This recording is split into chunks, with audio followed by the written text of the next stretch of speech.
Göbək rəqsinin qadınlarda gərginlik sidik qaçırmasında rolu. Gərginlik, stress sidik qaçırması, fiziki gərginlik, öskürmə və asqırma zamanı meydana gələn qeyri-iradi sidik qaçırmasıdır. Göbək rəqsi qadınlarda stress sidik qaçırmasında müsbət təsir edir. Orta yaşlı qadınlarda uşaqlıq yolu təzyiqinin və əzələ tonusunun azalması ilə əlaqədar olan sidik qaçırılması zamanı çanaq hərəkətlərindən fokuslanmış göbək rəqsi əzələ tonusunu artırmaqla çanaq tipi əzələlərini möhkəmləndirir. Həm də araşdırmalar göstərir ki, artmış çəki pi kütləsinin hesabına sidik hissəsinə baskı edərək çanaq tipi əzələlərinin öz işini görməsinə, yəni sidik hissəsindən sidiyin qeyri-iradi axmasının qarşısını almasına mane olur.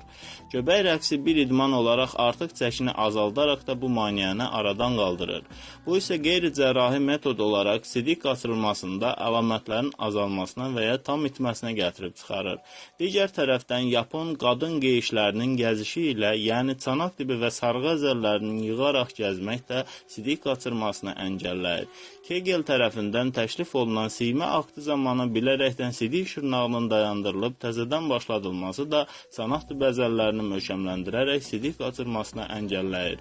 Qeyri-iradi sidik qaçırmada səbəblərdən biri də şəkərli diabetdir deyə qeyd olunan aktiv hərəkətlər qandakı şəkərin enerji kimi sərfinə səbəb olaraq sidik qaçırmaya mane olur. Hazırladı Rauf Kazımov, həkim, uroloq.